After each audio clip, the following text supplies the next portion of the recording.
don't have to go home, but you can't stay here. No one wants to be home. That is real. They used Closing Time by Semisonic, which obviously isn't the right song choice. The right song choice would be no song at all, because Deportation Instagram Reel is a combination of words that should never exist, like Oscar winner Mr. Beast, or Stephen Miller nudes, or Bill Belichick speaks about his relationship with 24-year-old girlfriend.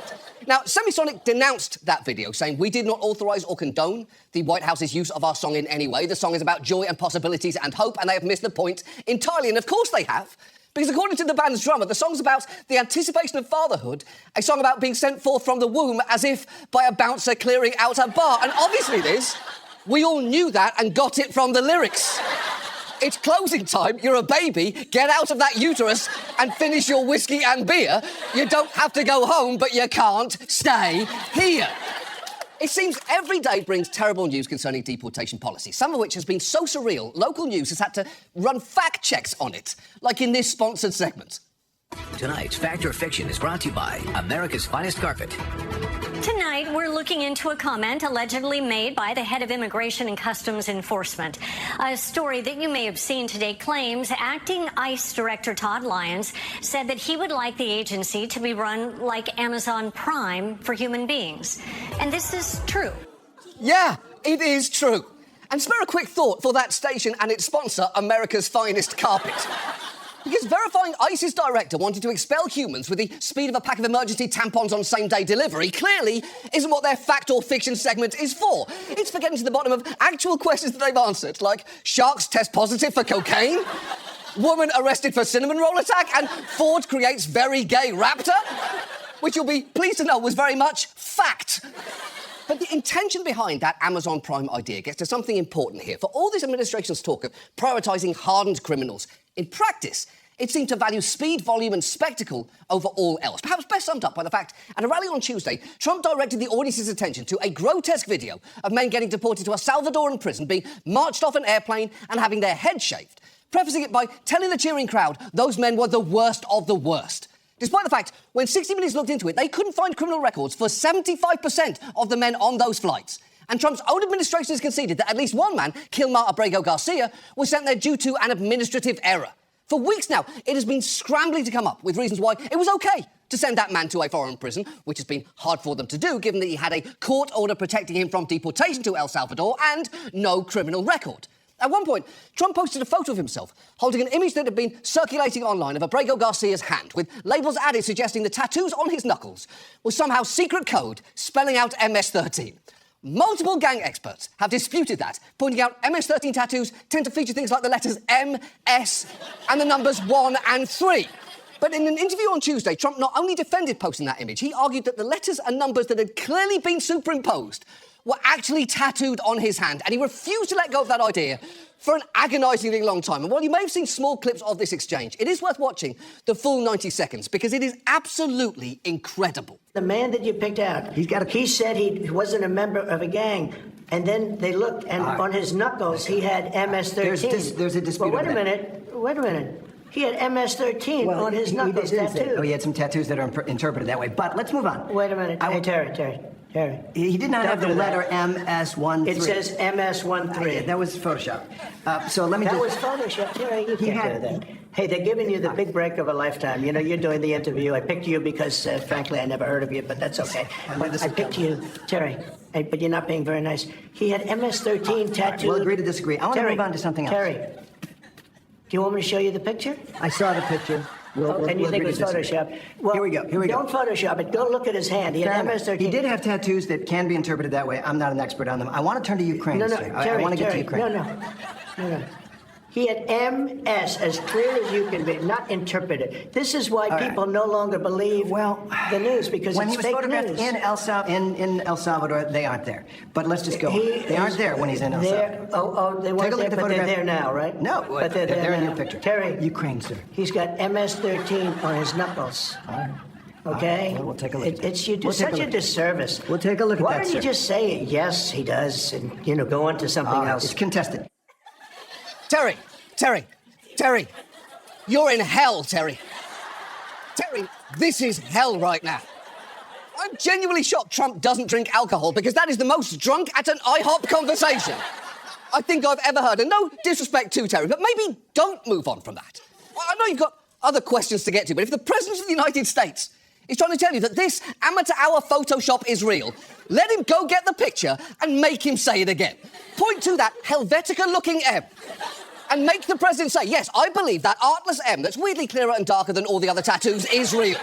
Make him say, I believe that man went to a tattoo parlour and said, the skull's pretty spooky, but what I'd really like is a neatly aligned 3 directly on the bone of my knuckle, and can you please make it so that it doesn't stretch or bend with the natural curves of the human hand, and also make it look like a typewriter did it? Because, Terry, sometimes, when Trump's doing his normal racist blue skying, you do need to cut him off to slow the flow of hatred into the world. But if he wants to tell America that this laughably doctored picture is evidence of a major threat to American safety, you have an obligation to let the man cook.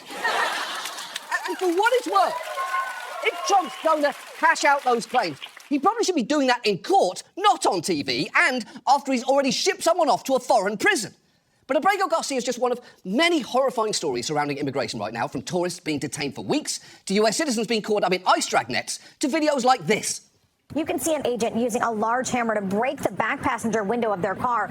Mary Lou says the agents were focused on her husband, Juan, but kept calling him Antonio. That's the name of another man who lives in their building. Thinking this is a case of mistaken identity, Juan called his attorney, who told him to stay in the car until she got there. But instead of waiting for their lawyer, the agent smashed the car window, broke into the vehicle, and dragged the couple out. They had no reason to detain him. We've been following the rules of this country. We're doing things the right way. That's why we have a lawyer. Right. They're trying to do things the right way. We have an asylum process in place. And while it is not perfect, I don't think a key step in it is guy smashes your car with a hammer while screaming someone else's name at you.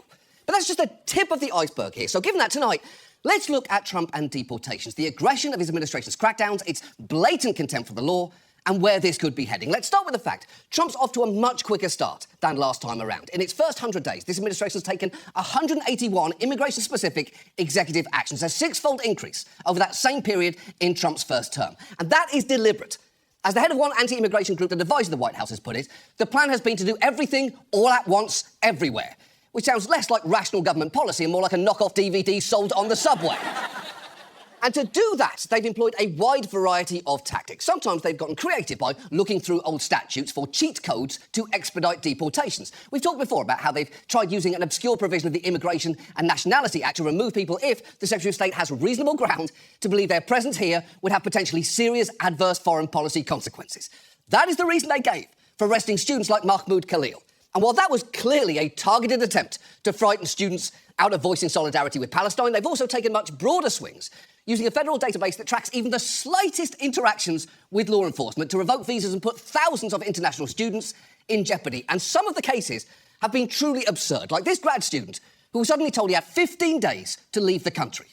Seguro Anda, getting a PhD at Brigham Young University in Utah, had his legal status in the U.S. suddenly revoked after a criminal records check. But Anda, from Japan, had no criminal charges on his record, just 2 speeding tickets and a citation for catching 1 too many fish, his attorney says. That is ridiculous. If you can be flagged for deportation for catching 1 too many fish, then I truly fear for Henry Winkler. We could be just days away from seeing him in an El Salvador prison, which I'm sure the White House will then justify by badly photoshopping an MS-13 tattoo onto his neck. And while they later reversed that specific decision, this all feels like the inevitable result of a campaign that fearmongered about an epidemic of so-called migrant crime, which, as we've discussed before, was wildly overblown. But having promised mass deportations and even printed signs for people to wave around demanding them, they're now scrambling to deliver. While the administration denies it, ICE officials have reportedly been told to aggressively ramp up the number of people they arrest from a few hundred per day to at least 12 to 1,500, with the idea being each of the agency's field offices should make 75 arrests per day. And for all of this administration's promises of a worst-first strategy where they focus on those with criminal histories, as a former director of ICE pointed out 3 months ago, that was always unlikely to last.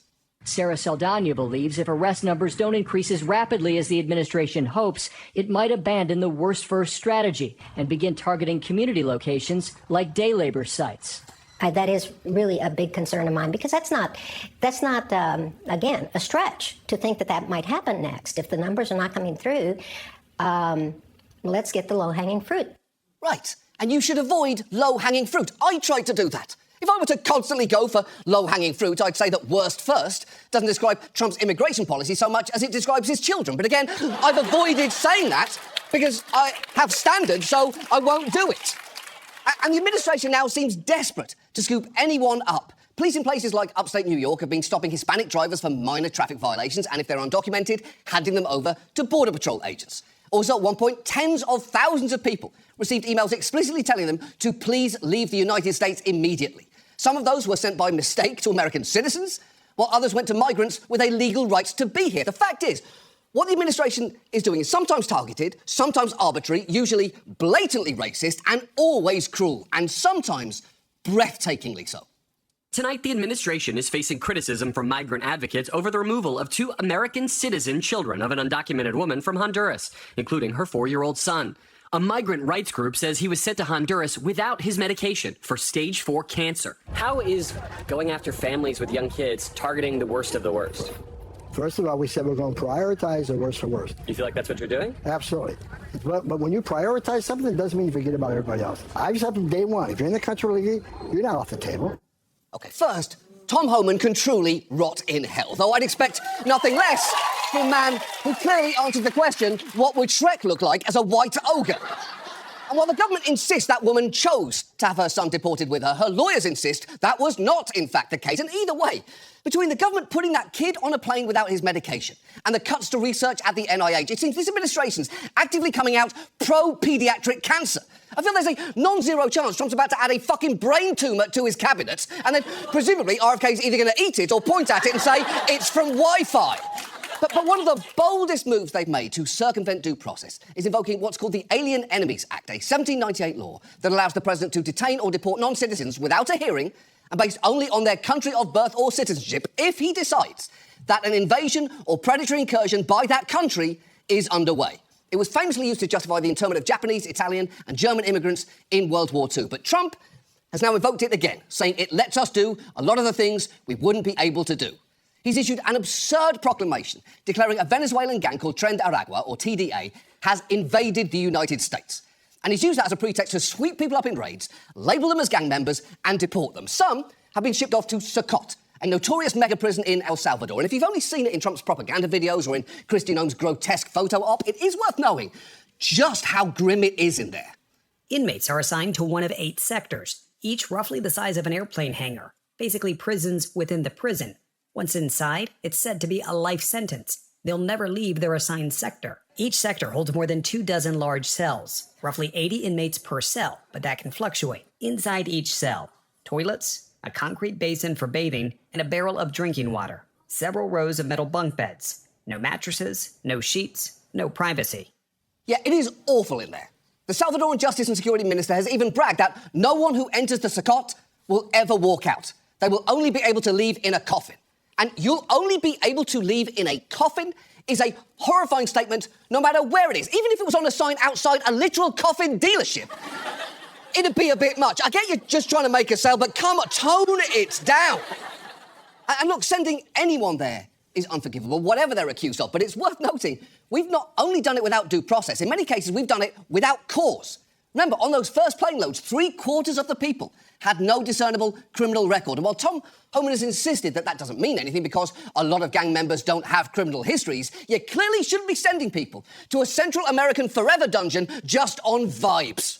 And the government's evidence in some of these cases is just absurdly weak. Take Andre Hernandez Romero, a Venezuelan stylist who was in the middle of seeking asylum in the US to escape persecution for his political views and the fact that he's gay. Time magazine photographed him having his head shaved upon arrival at Socot, with the photographer saying he was crying for his mother. And as his lawyer points out, the evidence the government's shown to justify that is ridiculous. In Andre's case, the only evidence the government presented in immigration court were these pictures of his tattoos. Crowns, which immigration authorities say can be a symbol of Tren de Aragua. The crowns themselves were on top of the names of his parents. The most plausible explanation for that are that his mom and dad are his king and queen. A Department of Homeland Security spokeswoman said on social media that its intelligence assessments go well beyond just gang affiliate tattoos.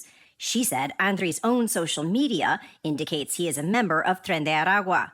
We went back a decade and could only find photos like these. That is utterly infuriating. That is your evidence? What about this man? Screams violent gang member. The only thing I'm actually confident he's a genuine threat to is unaccented cheekbones. And for what it's worth, there are no tattoos that denote membership to TDA. An expert who wrote the book on them has said Venezuelan gangs are not identified by tattoos. But apparently the Trump administration has been relying on an alien enemy validation guide, specifically its scoring system, under which 8 points are required for any individual to be identified as a member of Tren de Aragua. But that is not a high bar, as you can get 4 points simply for having tattoos denoting membership or loyalty to TDA, which again is not a thing, and 4 points if you display logos or dress known to indicate allegiance to TDA, which can be as simple as being dressed in high-end urban streetwear, especially basketball jerseys from the Chicago Bulls. But that is clearly bullshit, because if that is all it takes, then 75% of the city of Chicago are TDA from October to April, and somehow it gets even dumber. Tattoos and social media were also used to link another Venezuelan migrant, Jersey Reyes Barrios, to the Tren de Aragua gang. Immigration court documents include this Facebook post from 14 years ago, showing him flashing what officers said was a gang sign. His girlfriend told us it was all about rock and roll. Immigration agents also flagged Jersey's crown tattoo as a gang symbol, but they did not mention the crown is above a soccer ball. Jersey was a soccer player in Venezuela. His lawyer says the tattoo honors his favorite team, Real Madrid. That is pathetic. And as for this picture of Jersey supposedly throwing up gang signs, if that were true, Rihanna, Fergie, and former President George W. Bush are all Tren de Aragua too. But when confronted on this in court, the government's been completely unrepentant. Early on, they violated a judge's orders to turn around planes carrying deportees to El Salvador, and even after the Supreme Court explicitly directed they facilitate Abrego Garcia's release from custody there, they've chosen to dick around about the exact meaning of the word facilitate. As for Trump, when he was pressed on whether the people he sent to El Salvador deserved any sort of due process, he said this.